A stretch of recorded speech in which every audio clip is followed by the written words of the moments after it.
تو اس وقت بھی لمبی لمبی دعائیں مانگنا, اللہ کا خوب کثرت سے ذکر کرنا, یہ سنت ہے.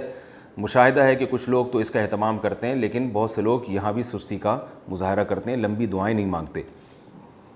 تیسرا موقع ہے عرفات. عرفات کے میدان میں تو اصل عبادت ہی دعا ہے, اور اس میں تو شریعت نے ہمیں حکم دیا ہے کہ مغرب کی نماز بھی نہ پڑھو, بلکہ مغرب کی نماز مزدلفہ میں عشاء کے ساتھ پڑھی جائے گی.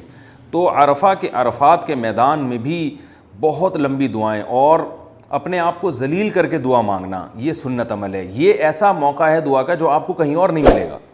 ہم نے وہاں علماء کو, بزرگان دین کو دیکھا ہے کہ زوال کا وقت شروع ہوا, انہوں نے ظہر کی نماز پڑھی, اور ظہر سے عصر تک اور پھر عصر سے مغرب تک بہت لمبی دعائیں مانگتے ہیں. یعنی کئی گھنٹوں کا ٹائم ہے یہ, اور وہ مسلسل مانگتے ہی رہتے ہیں.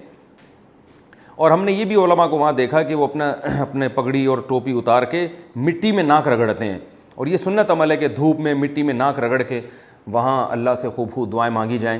لیکن وہاں بھی بعض لوگوں کو ہم نے دیکھا کہ وہ میلے ٹھیلوں میں لگ جاتے ہیں, کہ اجتماعی طور پر ایک ذکر کے حلقے لگ جاتے ہیں, اور اجتماعی طور پر وہ ایک واعظ و نصیحت کی مجلس لگ جاتی ہے. تو یہ موقع ہے دعائیں مانگنے کا, یعنی لوگ پھر دعا سے غافل ہو جاتے ہیں. تو عرفات کے میدان میں بھی آپ کو چاہیے کہ آپ خوب لمبی دعا مانگیں. جب تک آپ یعنی عرفہ کا وقوف ہے تو اس میں خوب اللہ تعالیٰ سے گڑ گڑا کے دعا مانگنی چاہیے. یہ رسول اللہ صلی اللہ علیہ وسلم کی سنت ہے. اور چوتھا موقع دعا کا وہ ہے رمی.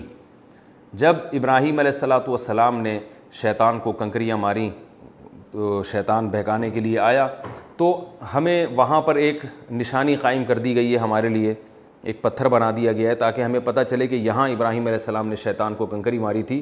تو وہاں شیطان کو کنکری مارنے کے بعد, وہ عبادت کرنے کے بعد وہاں بھی لمبی دعائیں مانگنا, یہ بھی سنت عمل ہے اور دعا کی قبولیت کا وقت ہے. تو اس وقت بھی لمبی دعا مانگنی چاہیے. تو یہ 4 مواقع پر خاص طور پر دعا کا اہتمام کرنا چاہیے. ایک اہم بات یہ ہے کہ لوگوں کو اکثر یہ شکایت ہوتی ہے کہ حج اور عمرے کے موقع پر ہمیں خشوع و خضوع نصیب نہیں ہوتا, کیونکہ رش اتنا زیادہ ہوتا ہے, بھیڑ اتنی زیادہ ہوتی ہے, دھکم پھیل ادھر سے ادھر, وہ اسی میں ہی ٹینشن میں ہی ٹائم گزر جاتا ہے. تو وہ پریشان ہوتے ہیں کہ بھائی ہم سے کیا عبادت ہوگی. تو یاد رکھیے یہی حج ہے. آپ جتنا آپ سے ہو سکتا ہے آپ کریں, دل لگے یا نہ لگے. یہ جو دھکم پیل اور ٹینشن ہو رہی ہے یہ سب اللہ کے دفتر میں لکھی جا رہی ہے چیز. ایک صاحب عمرہ کرنے کے لیے گئے, آ کے کہنے لگے کہ بھائی میں تو اپنی مسجد میں زیادہ خشوع و خضوع سے نماز پڑھتا ہوں, وہاں عمرے میں تو رش اتنا تھا, مجھے تو وہاں نماز میں خشوع و خضوع ہی نصیب نہیں ہوا. تو یہ غلط بات ہے. بھائی ایسے خشوع و خضوع کا کیا کرنا ہے ہم نے جس پہ اللہ راضی نہ ہو. آپ اس پہ اللہ کا شکر ادا کریں کہ اللہ نے آپ کو اپنے گھر بلا کر نماز کی توفیق عطا فرمائی. رش کی وجہ سے دھکم پیل ہو رہا ہے, خشوع و خضوع نہیں ہو رہا, تو کوئی مسئلہ نہیں ہے, اللہ اسی طرح ہماری نماز کو قبول کرے گا. دل نہیں لگ رہا دعا میں تو اللہ اسی طرح ہماری دعاؤں کو قبول کرے گا. تو جو کام آپ سے ہو رہا ہے وہ کر لیں, جو نہیں ہو رہا وہ چھوڑ دیں آپ.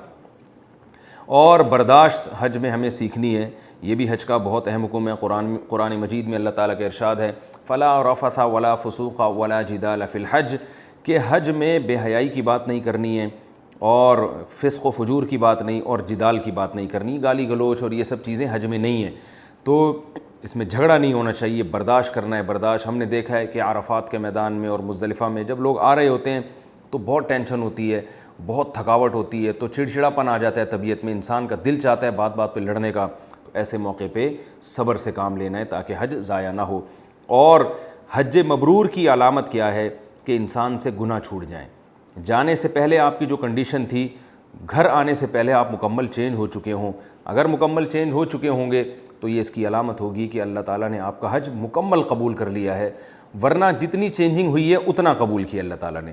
تو اللہ تعالیٰ سے دعا ہے کہ اللہ تعالیٰ جتنے حاجی حضرات حج کے لیے گئے ہوئے ہیں اللہ تعالیٰ ان سب کی حاجات کو پورا کرے, اور ان کے حج کو اللہ تعالیٰ مقبول فرمائے, اور ان کی دعاؤں میں اللہ تعالیٰ اپنی دعاؤں میں اللہ تعالیٰ انہیں ہمیں بھی یاد رکھنے کی توفیق عطا فرمائے. وما علینا الا البلاغ.